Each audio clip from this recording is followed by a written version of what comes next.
Vamos a hablar de filosofía. Y hablar de filosofía pasa necesariamente por hablar de los filósofos griegos.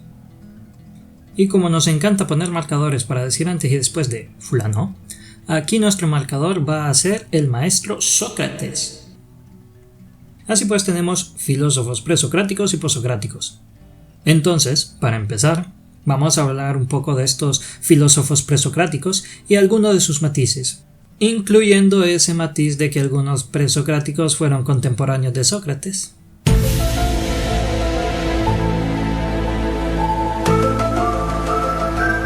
Pero antes de entrar en materia biográfica, hay que considerar el principio, literalmente. Sucedió que entre los griegos, como en cualquier otro lado del mundo, hubo gente que quiso entender la naturaleza que les rodeaba, la physis. Aristóteles llamó a esos pensadores primos como physiologoi, los físicos, aunque quizás hubiera sido más apropiado traducirlo por naturalistas. En fin, cosas de nuestro idioma. El caso es que entre aquellos griegos tal naturaleza no solo estaba ahí campante tal cual, sino que además estaba ordenada. Es verdad. O mejor dicho, era el orden, ho cosmos. Nosotros tenemos palabras muy interesantes que derivan de la griega, pero por ahora hagámonos la idea de que cosmos es igual a orden. Pues bien, el orden debe tener algún principio que lo mantenga así, en orden. Da igual si es azaroso o no. El asunto es que el orden, para ser orden, necesita de ese principio, o ya valiéndonos de las palabras griegas porque suenan bonitas y filosóficas, el cosmos ha de tener un arjé. Además, la naturaleza presentó un fenómeno fascinante para los griegos, el movimiento, kinesis. Pero para los griegos tal kinesis tenía un significado más amplio que nuestra castellana movimiento.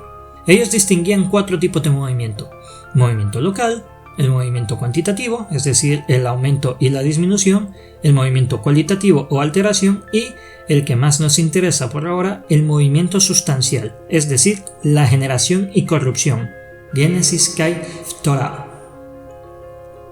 Esto es fundamental. Es el germen de tremendos quebraderos de cabeza porque si las cosas se generan y se corrompen, no puede ser que sean y no sean. Por eso tienen que encontrar un principio que se conserve a pesar del movimiento, porque los griegos van a considerar como verdadero solo aquello que permanezca inmutable a pesar del movimiento de las cosas del cosmos, a pesar del movimiento del cosmos mismo, y de ahí para adelante. Aristóteles anota en la metafísica que se debe a que entre la generación y la corrupción de las cosas hay un elemento, una suerte de sustrato que se conserva. Supongo que algo semejante pensaron los primeros filósofos griegos respecto al cosmos, pues de ellos tendría que haber derivado de alguna manera esa idea en sus sucesores. Así que se dedicaron a tratar de concebir cuál era ese arjé de ese cosmos. A razón de ello, nosotros les llamamos ahora filósofos cosmológicos. Sobre este asunto de cosmos, arjé, kínesis, etc. hay para hablar un montón. Pero no es materia para este video, así que simplemente para continuar por ahora que nos baste tomar esa idea del cosmos como orden y a ver qué arjé, qué principio concluyó encontrar tal o cual presocrático. Hubo un montón de presocráticos, pero en este video vamos a ver solo los 3 famosos milesios. Ya en otros videos iré hablando de los demás. Por ahora comencemos con estos 3, Tales, Anaximandro y Anaxímenes. Los 3 fueron de Mileto, que era una colonia griega ubicada en la costa occidental de la Anatolia, en lo que hoy es Turquía. ¡Ajá! ¡Filósofos turcos! Perdón, bromas aparte, tenemos un problema. Si en efecto llegaron a escribir algo, no se ha conservado nada hasta nuestros días. Un problemón común a todos los presocráticos. Todo lo que tenemos son unas citas que otros hicieron de ellos. Por suerte hubo gente maravillosa que se dio a la tarea de estudiarlos, recabar los pocos fragmentos que hay y componer bonitos libros que podemos consultar. Vamos a ver que si bien lo más citado de estos filósofos en las clases suele ser en relación con el arjé, lo más interesante puede que no sea eso, sino otras cosillas. Bien, a la chicha. El señor Tales de Mileto nació alrededor del 640 AC y murió en el 545 AC, o, considerando la propuesta del calendario Holioceno que hace que las fechas se miren más bonitas, pues nació en el 9361 y murió en el 9456, así que habrá muerto muy viejo, con unos 95 años. No hay evidencia de que Tales haya escrito cosa alguna, o por lo menos, si escribió algo, no llegó ni a tiempos de Aristóteles. Aún así, tenemos algunos datos interesantes que otra gente dejó dicha de Tales. El señor Tales se educó en Egipto. Su puta madre. Esto de que los griegos fueran a Egipto a estudiar parece que fue una cosa bastante común. Además de estudiar en Egipto, el señor Tales también estudió los astros. Se cuenta que cierta vez por ir mirando el cielo se cayó en un pozo y una muchacha se burló de él. También se burlaba de la gente. Le recriminaban esa vaina de ser sabio y pobre. ¿Qué no, verdad? Supongo que habrá sido cosa de que todavía no había nacido Diógenes. Bueno, el caso es que él, siendo un sabio en astronomía, que en aquellos tiempos era una cosa harto útil para saber cuándo sembrar, dedujo cuándo sería la cosecha de aceitunas. Entonces, en invierno tomó un dinerillo que tenía, parece que tan pobre tampoco era en realidad, y arrendó por adelantado todas las prensas de Mileto y Quíos. Luego, cuando la gente ya había cosechado y necesitaba las prensas para extraer el aceite, tuvieron que pagarle a Tales el alquiler de aquellas prensas a precio de monopolio, y el sujeto se hizo una fortuna. Todo un crack versátil de la especulación el sujeto. Supongo yo que con tanta plata le bastó para vivir y dedicarse a medir pirámides, predecir eclipses y buscar el arjé del cosmos.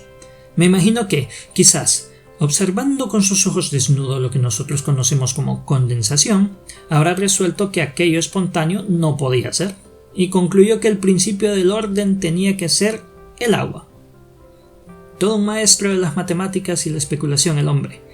Quizás en lo del arjé no habrá sido muy acertado, pero vamos a reconocer que en lo de medir y calcular, Tales fue todo un crack.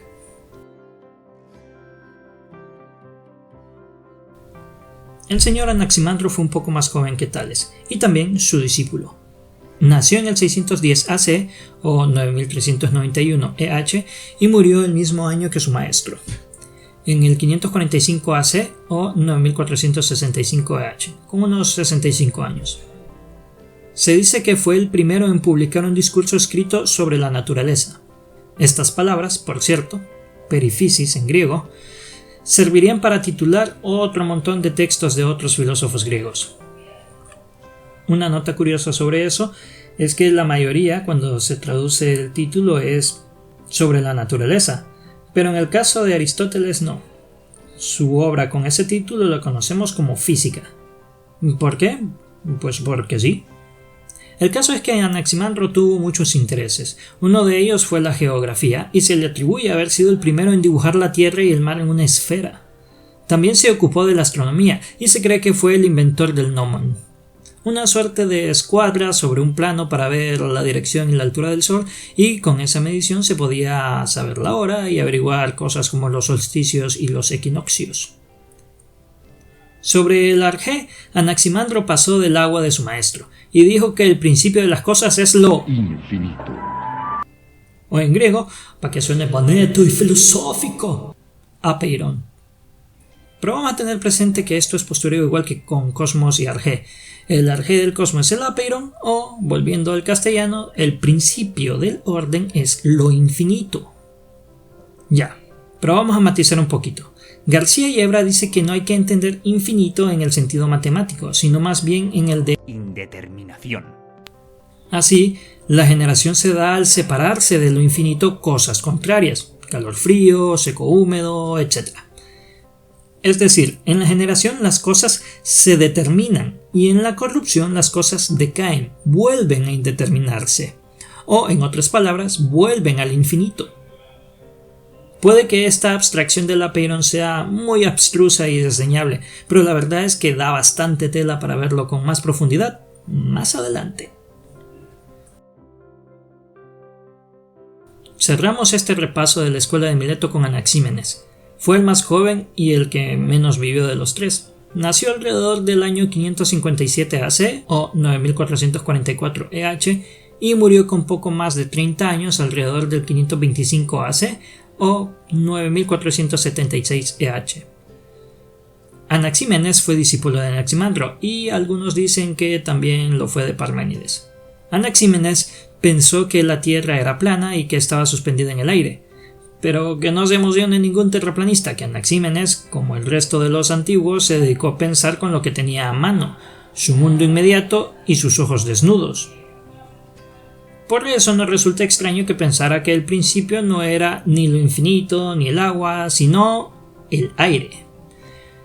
Pero no exactamente nuestro aire atmosférico, sino un aire cósmico. Anaxímenes consideró que este aire cósmico era determinado, pero infinito en cuanto a extensión.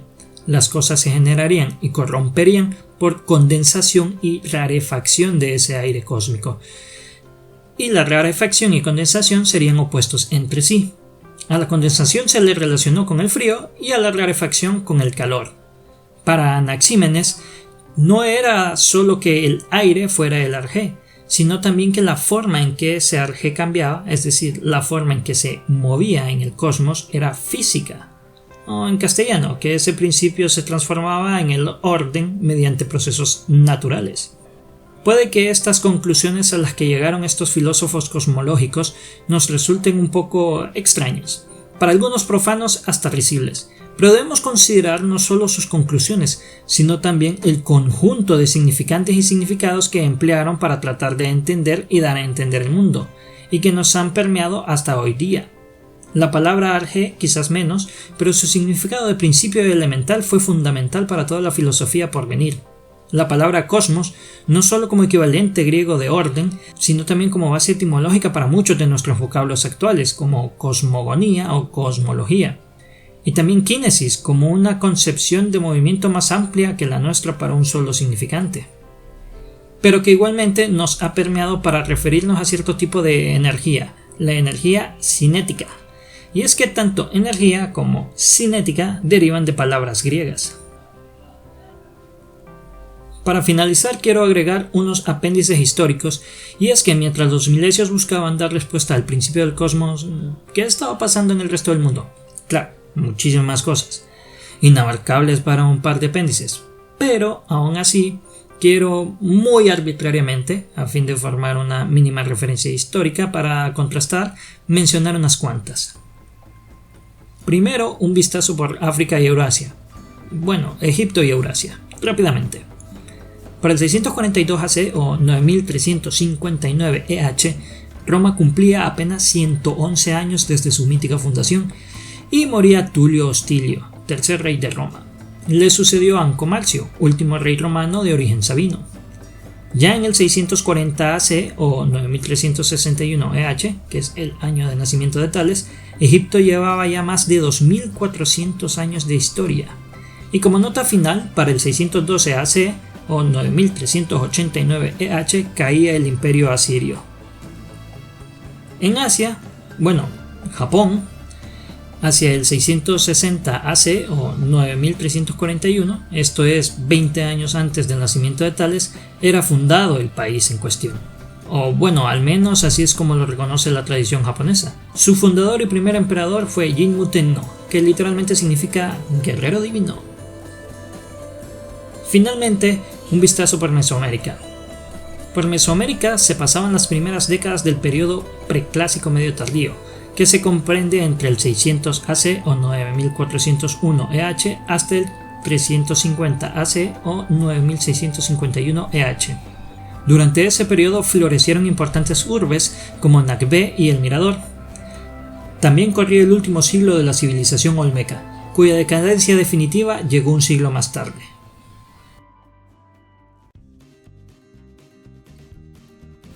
Por ahora, hasta aquí este breve repaso sobre los presocráticos de la escuela de Mileto. En el próximo video continuaré con los pitagóricos. Así que muchas gracias por haber visto este video y hasta la próxima.